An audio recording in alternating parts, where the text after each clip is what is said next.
It's always quite disturbing to see this.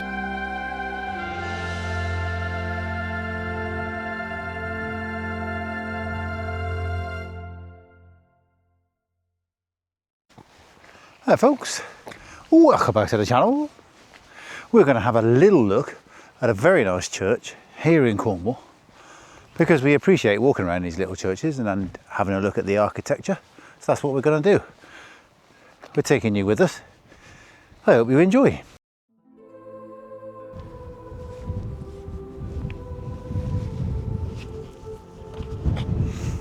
A nice lich gate.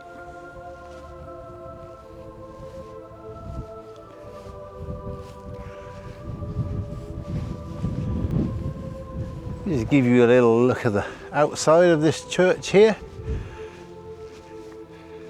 First, and a little look at the setting that we are in.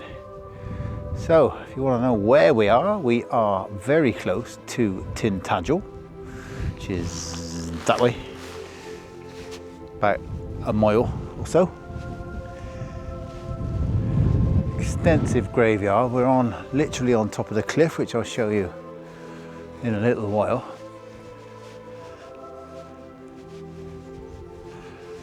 And we've got this very impressive church, which we're going to have a little poke about in, because that's what we like to do. I'll show you as well. Just give you some impression of the area here. Look, and that's Tintagel over there.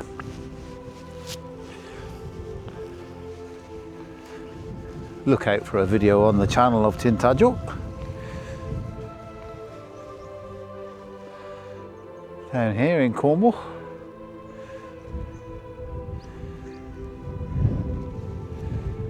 Absolutely huge graveyard on this church. Massive.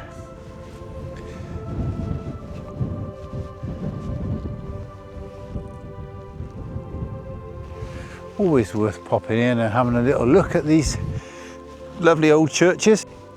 You don't have to be particularly religious, but you just appreciate the architecture and how they were built, given the tools and technology that they had in the times they were built. Let us know in the comments if you enjoy poking around churchyards, as it were.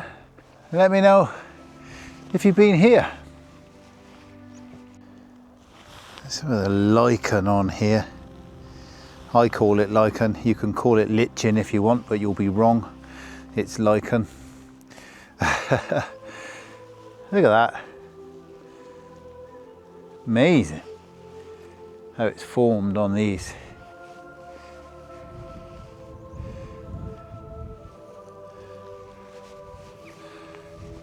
Very, very big graveyard, like I said. Quite a mix of ancient and recent graves, so obviously still in use. And a nice shot of it there. I've just come out by the lane, by the road here, just to give you a little look of this lich gate here. We see some fancy lich gates at churches that we've visited. This one is an example of a lot more simple. Lich gate, of course, being used where the pallbearers would rest the coffin on there before taking it in for service or what have you. That's quite a worrying sign. Adders. Keep your dog on a lead. Hopefully, Kim's not going to get attacked by adders. Obviously they've had an issue at some point. Wow, it's always quite disturbing to see this one. I'm guessing it's a child.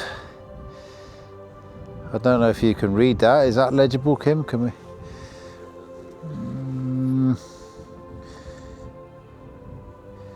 Not really.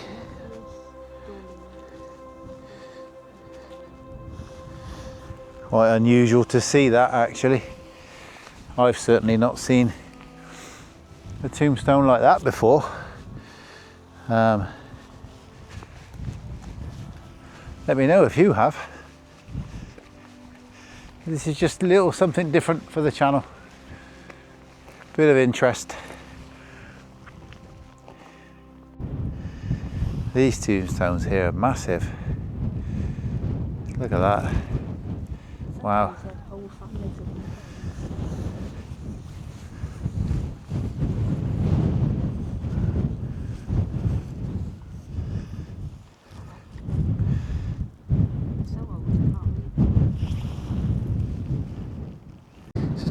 Just for a bit of context there, that's where we are, up on the cliff edge here.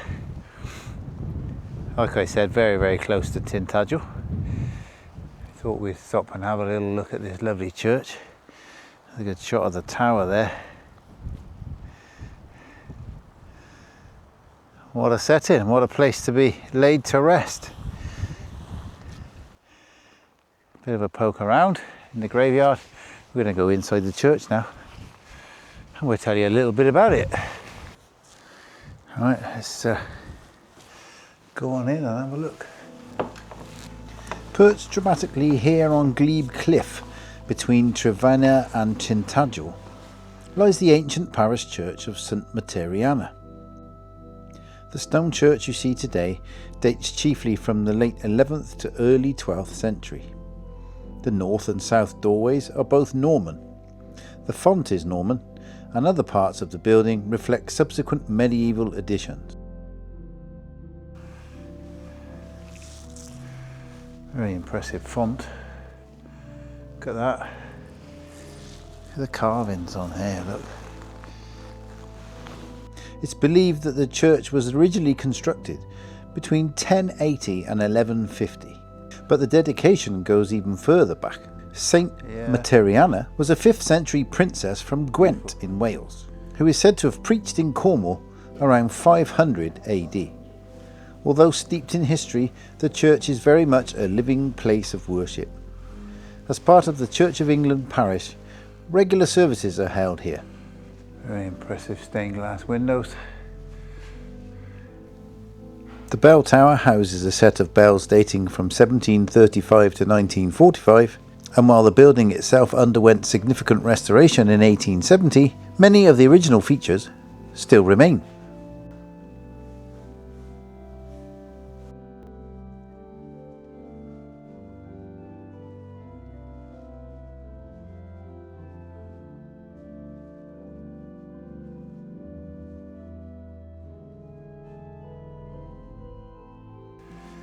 You've got the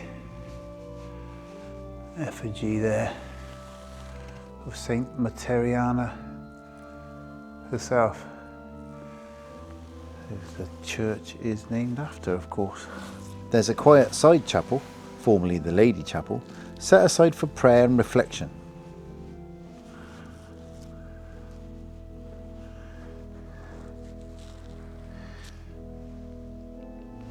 If you notice on the floor, all this is slate laid in a pattern. The churchyard has a mix of ancient gravestones and war memorials, and there's even one to a 14-year-old cabin boy who died in a shipwreck while sailing from Cardiff bound for Trinidad on a ship laden with coal. And of course, a modest but adequate organ. The church has stood watch here on the cliffs for nearly 1,000 years, built on an even older sacred site, and still alive in the hearts of its community.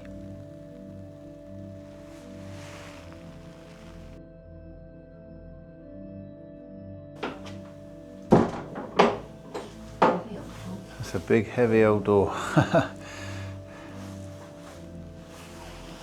So another lich gate on this side of the church as well. Same style.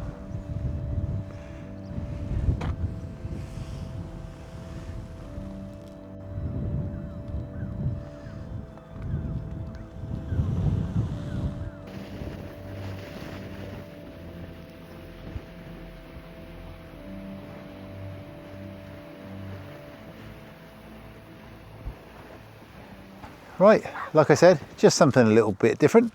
show you on the channel. The Church of St. Materiana. Yes? That's how you say it. If it isn't, just correct me in the comments. Very nice little place. If you are in Tintagel or near Tintagel, come and have a quick look. The car park is a National Trust car park. It's not very big. It's for the walks here up here on Glebe Cliff. You can walk down into Tintagel from here and save yourself £6 in the car park, so it's entirely up to you. But yeah, well worth a little visit. St. Materiana here in Tintagel, Cornwall.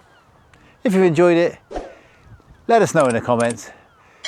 Hit that like button for us, and we'll see you somewhere next time. Say goodbye, Kim. Goodbye, Kim. Goodbye, Kim.